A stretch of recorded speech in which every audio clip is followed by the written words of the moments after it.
ನನ್ನ ಕೈಯಲ್ಲಿರೋದು ಏನು ಅಂತ ಗೊತ್ತಾಗಬೇಕು ಅಂತಂದರೆ ಹಾಗೆ ವಿಡಿಯೋನ ಪೂರ್ತಿಯಾಗಿ ನೋಡಿ ಗೊತ್ತಾಗತ್ತೆ.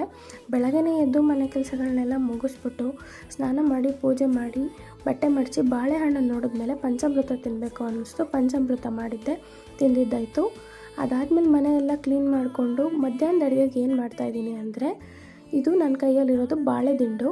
ಸೊ ಈ ಥರ ಬಾಳೆ ಗಿಡ ಇರುತ್ತಲ್ಲ, ಅದರ ಮೇಲೆ ಪಾಟೆಲ್ಲ ತೆಗೆದ್ಮೇಲೆ ಮಧ್ಯದಲ್ಲಿ ಇದು ಸಿಗುತ್ತೆ. ಈ ಥರ ವೇಸ್ಟ್ ಎಲ್ಲ ಹೋದ್ಮೇಲೆ ಇದು ಫೈನಲ್ ರಿಸಲ್ಟು.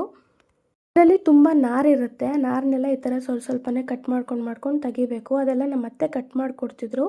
ಅವ್ರು ಅದನ್ನು ಮಾಡೋ ಅಷ್ಟರಲ್ಲಿ ನಾನು ಬಾರ್ಲಕ್ಕಿನ ಪೌಡ್ರ್ ಮಾಡಿಕೊಂಡೆ. ನಾರೆಲ್ಲ ತೆಗೆದು ನೀಟಾಗಿ ತೊಳೆದು ಕೊಟ್ಟಮೇಲೆ ಅದಕ್ಕೆ ಹುಳ್ಳಿಕಾಳು ಹಾಕ್ಬಿಟ್ಟು ಈ ಥರ ಬೇಯೋದಕ್ಕಿಟ್ಟೆ. ಅದಾದಮೇಲೆ ಒಗ್ಗರಣೆಗೆ ಪಲ್ಯ ಎಲ್ಲ ರೆಡಿ ಮಾಡಿಕೊಂಡು ಬಸ್ಸಾರು, ಅನ್ನ ಮತ್ತು ಬಾಳೆ ದಿಂಡಿನ ಪಲ್ಯ ಇವತ್ತಿನ ಊಟ. ಮಳೆ ಬರೋಂಗಿದೆ ಅಂತ ಹೂವು ಕಿತ್ಕೊಂಡು ಬರೋಕ್ಕೆ ಹೋಗಿದ್ದೆ. ನನ್ನ ದಿನ ನಿಮ್ಗೆ ಇಷ್ಟ ಆಗಿದೆ ಲೈಕ್ ಮಾಡಿ, ಶೇರ್ ಮಾಡಿ, ನನ್ನ ಚಾನಲ್ ಸಬ್ಸ್ಕ್ರೈಬ್ ಮಾಡ್ಕೊಳ್ಳಿ.